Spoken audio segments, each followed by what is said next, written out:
नमस्कार फ्रेंड्स। जैसा कि हम जान रहे हैं सीटेट का यानी कि सामाजिक अध्ययन जो विषय है जिनमें हम इतिहास को कवर कर रहे हैं, जिनमें हमने ऑलरेडी 2 पार्ट्स देख चुके हैं। ये हमारा तीसरा पार्ट्स होगा यानी तीसरा वीडियो होगा। चलिए इनमें हम कुछ इंपॉर्टेंट 10 क्वेश्चंस को जानते हैं। सबसे पहला क्वेश्चन आपसे क्या कहता है? पहला क्वेश्चन है किताबुल हिंद के लेखक कौन है? ओके, यानी कि जो किताबुल हिंद है उनके लेखक कौन है? ऑप्शन ए इबे रुशद है, ऑप्शन बी अबू सुलेमान है, ऑप्शन सी अल बरूनी है या ऑप्शन डी फरिश्ता है। इनमें से आपको बताना है इनका सही जवाब कौन होगा जिन्होंने किताबुल हिंद लिखा है। आई होप ये क्वेश्चन आपको ज़्यादा अनजाना मतलब कि आपको अनजाना न लगेगा, आपको जाना पहचाना लगेगा। ऐसा क्यों? क्योंकि आप यदि इतिहास पढ़ रहे हैं, जान रहे हैं, सामाजिक अध्ययन के स्टूडेंट हैं तो आपको अच्छे से जान रहे होंगे कि यदि हम किताबुल हिंद की बात करें तो ये ऑप्शन सी अल बरूनी द्वारा लिखा गया है। ओके, यानी कि अल बरूनी ने किताबुल हिंद लिखा है। इनके लेखक यही है। चलिए इनके बारे में भी कुछ हम बात कर लेते हैं। अल बरूनी अल बरूनी जो है वो एक तरह से किताबुल हिंद लिखे थे और इन्होंने अपनी पुस्तक में किताबुल हिंद को अल बरूनी ने 11वीं शताब्दी में तुर्की भाषा में लिखा था। उसे महमूद गौरी ने भेजा था किसे? अल बरूनी को। और अल बरूनी एक ईरानी विद्वान था। ओके, एक तरह से हम कह सकते हैं, आपको याद होगा कि अल बरूनी हजारों साल पहले उपजे ओके यानी कि उज़्बेकिस्तान से आया था, यानी कि वहाँ का एक यात्री था। और उन्होंने प्राचीन भारत की यानी पुराने भारत की हम बात करें पहले के काल के, तो उन्होंने जब सिंधु सभ्यता का जिस प्रकार से हुआ था उस समय तालाब बनाने के भारत के लोगों के विभिन्न कौशल और जल संरक्षण के विभिन्न तकनीकों के बारे में भी लिखा था, है ना। और इन्हें भारत में हर उन छोटी बड़ी हर रीति रिवाजों से रिलेटेड इनको काफ़ी ज़्यादा इंटरेस्ट था। इन्होंने काफ़ी चीज़ें यहाँ की ज्ञान की भाषा अपनी पुस्तक में लिखी थी। तो ये वही अलबरूनी है जिन्हें आप देख रहे हैं। ओके, आगे बढ़ते हैं। आगे हमारा नेक्स्ट क्वेश्चन क्या कहता है? क्वेश्चन नंबर 2 की ओर आते हैं। ओके, क्वेश्चन नंबर 2 कहता है, माय फ्रेंड्स, प्राचीनतम प्राचीनतम सिक्कों को क्या कहा जाता है? यानी पुराने समय के सिक्कों को हम क्या कहेंगे? क्या ऑप्शन ए ताम्र सिक्के कहेंगे, क्या ऑप्शन बी आहत सिक्के कहेंगे, या ऑप्शन सी स्वर्ण सिक्के कहेंगे, या फिर ऑप्शन डी मुहर सिक्के कहेंगे? इनमें से वो कौन सा ऑप्शन होगा जिन्हें प्राचीनतम सिक्कों को कहा जाता है? क्योंकि सिक्कों से रिलेटेड भी काफ़ी क्वेश्चंस को पूछे जाते हैं और पूछे गए हैं सीटेट में, तो इसे हमें हल्का नहीं लेना, हर पॉइंट्स को लेते हुए चलना है ना, चाहे वो छोटे से छोटे बड़े से बड़े हो। हमने अलबरूनी के बारे में जाना, सिक्के के बारे में भी जानेंगे और भी जुड़े बहुत सारे क्वेश्चंस जो इतिहास में काफ़ी ज़्यादा पॉपुलर है, जिन्हें जानना बहुत ज़रूरी है। उन क्वेश्चंस को बिल्कुल करेंगे। तो इनमें से प्राचीनतम सिक्कों की बात करें कि प्राचीनतम सिक्कों को क्या कहा जाता है, तो हमारा ऑप्शन नंबर बी यानी कि आहत सिक्के के नाम से जाना जाता है। कैसे? चलिए इनके बारे में भी थोड़ा जान लेते हैं। आहत सिक्के, ये आहत सिक्के हैं, है ना, प्राचीनतम समय के। ये जो इस तरीके के आप देख रहे हैं स्क्रीन पे। और आहत सिक्के मुख्यतः त्रिकोण यानी कि एक तरह से चतुर कहते हैं ना, त्रिकोण टाइप में, या चतुष्कोण, या फिर पंचकोण, या षष्ठकोण, गोल या फिर अंडाकार आदि, मतलब अनेक प्रकार के पाए जाते थे। और इन सिक्कों पर अलग अलग बिंब यानी कि टंकों से 1 से 5 तक ओके लांछन पाए जाते हैं। और निर्माण तकनीकी के कारण इन्हें आहत सिक्के कहा दिया मतलब कहा जाता है। आहत सिक्के भारत के प्रारंभिक सिक्के हैं। कैसे सिक्के हैं? प्रारंभिक सिक्के यानी सबसे शुरुआती सिक्के ये हमारे आहत सिक्के हैं। ओके, तो इसे यहाँ पे याद रखना है, आहत सिक्के सबसे प्रारंभिक मतलब सिक्के हैं जो लगभग ईसा पूर्व कब से 6ठी शताब्दी ओके 6वीं से 4थी शताब्दी के बीच के हैं। ये जो सिक्के आप देख रहे हैं ये 6ठी से 4थी शताब्दी के बीच के हैं। ओके, यानी 6ठी से 4थी ओके शताब्दी की हम बात कर रहे हैं, उस समय का बीच का ये है सिक्के।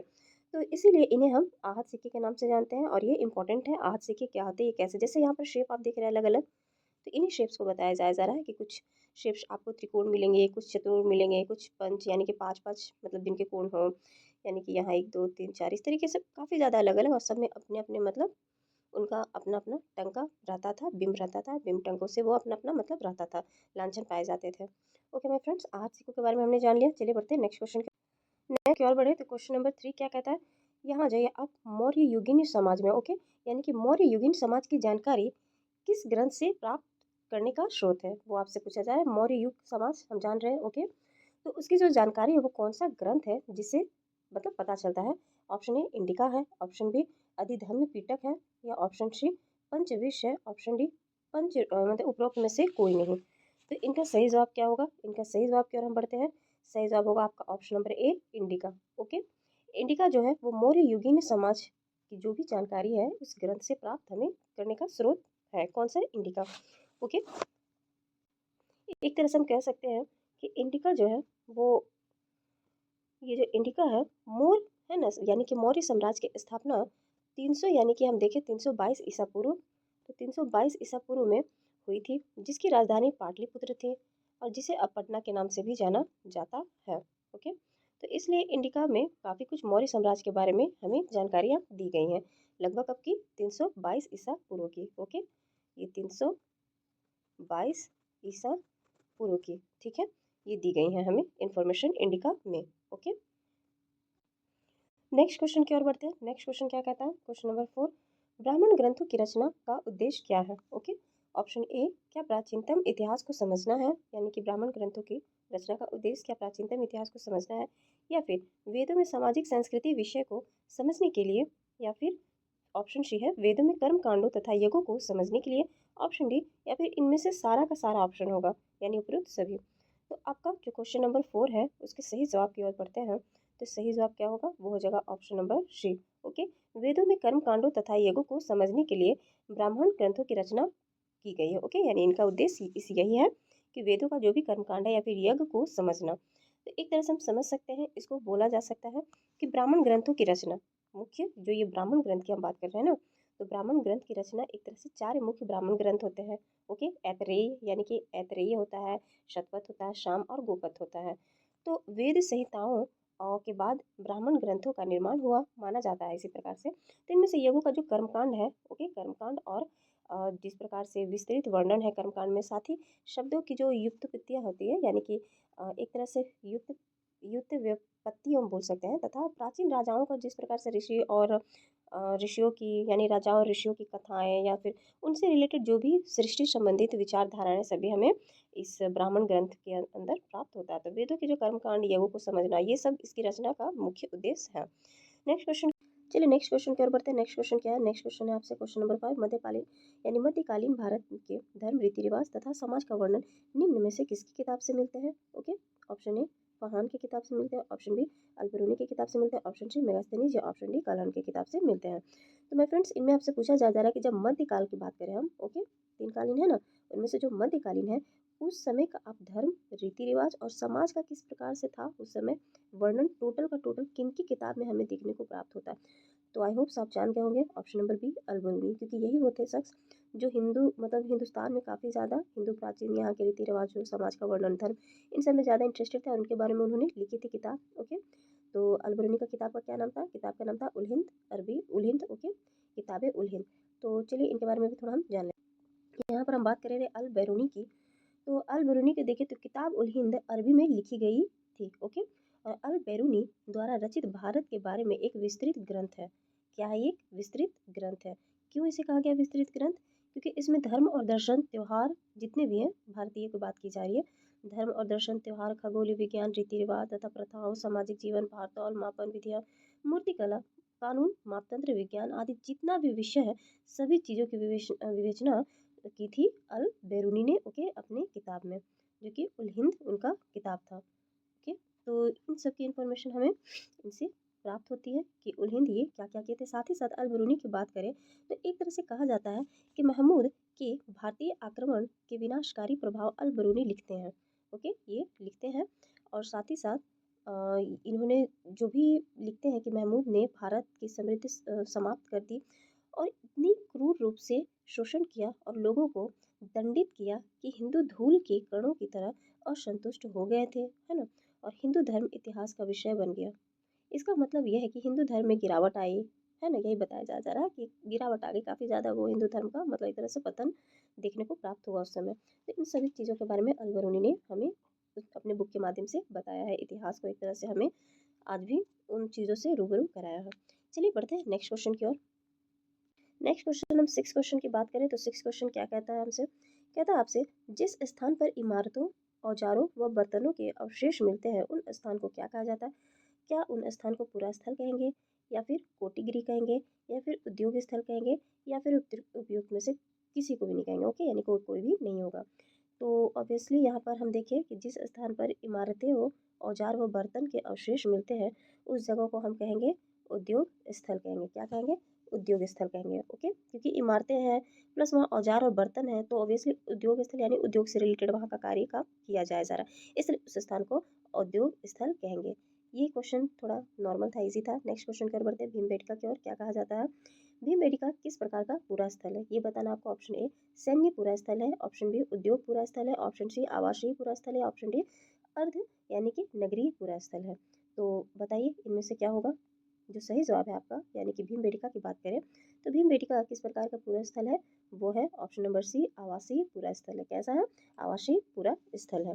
अब ये आवासीय पूरा स्थल किस प्रकार का होता है, क्या होता है, तो एक प्रकार से आवासीय पूरा स्थल उस स्थान को हम कहेंगे जहाँ औजार बर्तन है ना, यानी कि बिल्कुल उसी प्रकार का ये भी स्थल है जहाँ पर जस्ट इससे ऊपर का क्वेश्चन अभी आया था ना, उसी प्रकार से है कि जहाँ पर आपका बर्तन इमारतें जैसी वस्तुएं इस प्रकार के अवशेष मिलते हैं, जैसी वस्तुओं का निर्माण लोगों ने अपने काम के लिए किया था, है ना, और बाद में वही चीज़ मतलब उन्हें छोड़ करके वो चले गए, तो इसीलिए उसे आवासीय है। आवासीय कहने से ही पता चल रहा है वह इस प्रकार का पूरा स्थल है जो कि हमें मतलब भीमबेटका में देखने को प्राप्त हुए। तो नेक्स्ट क्वेश्चन की ओर बढ़ते हैं। नेक्स्ट क्वेश्चन आ जाइए, नेक्स्ट क्वेश्चन क्या कहते हैं।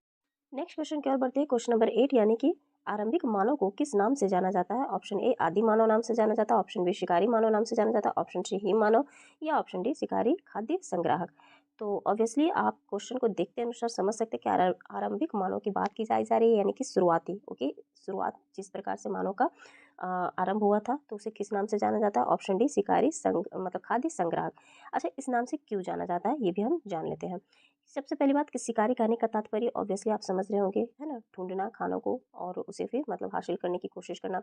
खाद्य संग्राहक, संग्राहक खाद्य कहने खाने का सामग्री जो भी मतलब संग्रह करना, यानी कि एक तरह से हम बोल सकते हैं कि हम बोल सकते हैं कि शिकारी खाद्य संग्राहक सामाजिक व्यवस्था पूरा पाषाण काल की बात है ये, ओके, पूरा पाषाण काल के ये बात है जिनमें जन्मी एक प्रकार की सामाजिक व्यवस्था थी जिसमें मनुष्य छोटे समूहों में घूमते रहते थे, ओके, छोटे एक समूह बना लिए और उनमें घूम रहे हैं, किस लिए, क्योंकि खाद्य सामग्री के लिए, अपने खाने की व्यवस्था देखने के लिए, और संग्रहित करते थे।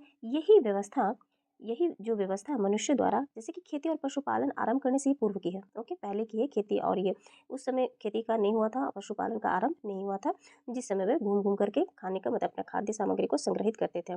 साथ ही साथ ये खाद्य सामग्री बताइए कहाँ से प्राप्त हो सकता था, दो जगह से। पहला या तो एक प्लांट से, ओके, और अदर दूसरे की बात करें तो दूसरा है एनिमल, ओके, एनिमल से। ये दो जगह से ही इन्हें मतलब कि ये खाद्य सामग्री या तो पेड़ पौधों से इकट्ठा की जाती थी अथवा पशुओं के शिकार से।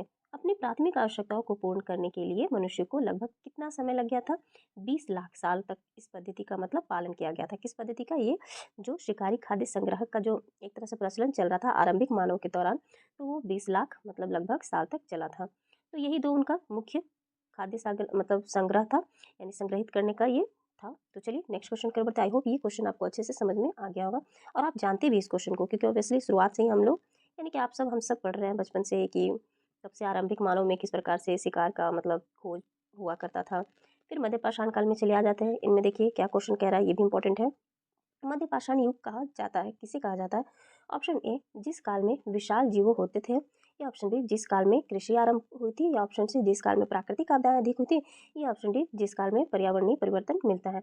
ऑब्वियसली आप देख के समझ गए होंगे कि ऑप्शन डी इसका सही जवाब होगा कि मध्य पाषाण युग किस काल को कहा जाता है, जिस काल में पर्यावरणीय परिवर्तन मिलता है। न कि विशाल जीवों का, न कि कृषि आरंभ हुआ था, और ना ही प्राकृतिक आपदाओं से इनमें थी कुछ ऐसी बातें। तो यहाँ पर पर्यावरणीय यदि परिवर्तन की बातें करें तो हमें देखने को प्राप्त मध्य पाषाण युग में मिलता है। नेक्स्ट क्वेश्चन की ओर आ जाते हैं। तो नेक्स्ट क्वेश्चन क्या कहता है, क्वेश्चन नंबर ये 10, ओके, यानी कि लास्ट क्वेश्चन ये जो हमारा मानव द्वारा कृषि करना किस युग में प्रारंभ किया गया था। ऑप्शन ए पाषाण युग में, ऑप्शन बी मध्य पाषाण युग में, ऑप्शन सी नव पाषाण युग में, या ऑप्शन डी पूरा पाषाण युग में। तो इनके सही जवाब की तरफ हम देखें तो सही जवाब हो जाएगा आपका ऑप्शन नंबर, यानी कि मानव द्वारा कृषि करना किस युग में प्रारंभ किया गया था। तो मानव द्वारा कृषि करना ऑप्शन सी नव पाषाण युग में प्रारंभ किया गया था। ओके, अब ये क्यों किया गया था, चलिए कुछ नव पाषाण युग के बारे में हम जानकारी को मतलब सुनते हैं। दिमाग में क्वेश्चन और क्रिएट होता है, कभी कभी ऐसा लगता है जिन्हें नहीं पता हो कि नव पाषाण काल किसे कहते हैं, है ना। चलिए जानते हैं कि नव पाषाण काल किसे कहते हैं, क्योंकि ये भी माइंड में चलता है बहुतों को ये भी नहीं पता है कि वो नव पाषाण काल किसे कहते हैं, क्योंकि ये कंसेप्ट पूरा क्लियर रखना जरूरी है। इसे पता होने के बाद आई होप ये प्रॉब्लम नहीं होती है। नव पाषाण काल प्रागैतिहासिक काल के अंतर्गत निहित है। आज से लगभग 2800 वर्ष पहले यानी कि 1800 ईसा पूर्व से लेकर के 800 ईसा पूर्व के काल को क्या कहा जाता है, नव पाषाण काल कहा जाता है। इस काल में मानव जीवन के क्रियाकलापों में अत्यधिक परिवर्तन आ चुका था। क्या आ चुका था? तो वो आ चुका था क्योंकि नवपाषाण काल की बात हो रही है ना, काफ़ी चीज़ें चेंजिंग हो चुकी थी। मनुष्य का प्रमुख आविष्कार जैसे कि क्या आविष्कार था? पशुपालन करना, कृषि करना, पहिए का आविष्कार, ये तो सब आप जान रहे हैं कि पशुपालन, कृषि और पहिए का आविष्कार ये सब कब हुआ था? नवपाषाण काल तक आते-आते सारा चीज़ हो चुका था। नेक्स्ट की बात करें तो नवपाषाण काल के प्रमुख पूरा स्थलों की बात करें तो वो कहाँ-कहाँ पूरा स्थल एक तरह से आप जान जाइए बुर्ज़होम में है, जहाँ पर मानव के गर्तवास करने का प्रमाण मिला है। ओके, जहाँ पर वो निवास करते थे, है ना? गर्तवास एक अंदरूनी निवास का स्थान, तो उनका बुर्ज़होम है, ठीक है? साथ ही साथ हम यह देखें कि यहाँ पर नवपाषाण काल की जब बात ही हो रही है, तो नवपाषाण युग को कभी-कभी नया पाषाण युग कहा जाता है। ओके? और साथ ही साथ नवपाषाण युग के मानव ने अपने पहले के पाषाण युग के पूर्वज जो थे ना, उनके पूर्वजों की तरह ही एक तरह से पत्थर के औजारों का इस्तेमाल किया और मतलब उन्होंने वही इस्तेमाल करते हुए ये आगे बढ़े श्रेणीबद्ध, और जिन्होंने पहले हिम युग के दौरान शिकारी संग्रह के छोटे-छोटे समूह में एक सीमांत मतलब अस्थायित्व का निर्माण भी कर लिया था। तो आई होप माय फ्रेंड्स आप सभी ने ये 10 क्वेश्चन को बहुत एंजॉयमेंट के साथ देखा, पढ़ा, समझा और साथ ही साथ सीटेट में जानने के लिए बेसिक लेवल से हम इस मतलब एक तरह से ये वीडियोस को स्टार्ट किए हैं और इसको कंटिन्यू रख रहे हैं।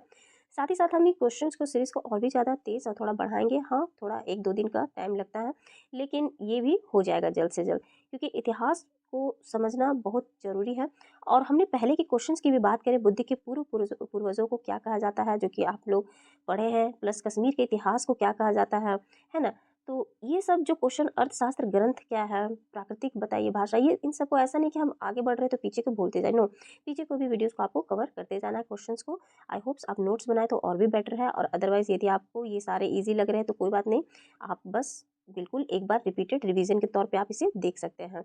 हमें पुराने क्वेश्चंस, नए क्वेश्चंस सभी को एक साथ लेकर के चलना है, तो ही हम अच्छे तरीके से इतिहास की भाषाओं को अच्छे से समझ सकते हैं और उन पर आराम से यानी कि सीटेट पे जीत हासिल कर सकते हैं। आप चाहे तो आराम से नंबर उसमें गेन कर सकते हैं, क्योंकि अतीत का अध्ययन अच्छे से होगा, समझ के साथ होगा, तो हमें नहीं लगता है इनसे रिलेटेड कोई भी क्वेश्चन आपसे पूछा जाएगा सीटेट में तो उनसे रिलेटेड आपको परेशानी होगी। आई होप फ्रेंड्स आप क्वेश्चंस को बहुत अच्छे से एंजॉय करते हुए पढ़ रहे हैं और ऐसे ही पढ़ते रहें। ये वीडियो देखने के लिए आपका बहुत बहुत धन्यवाद। मिलते हैं हम अपने नेक्स्ट वीडियो में।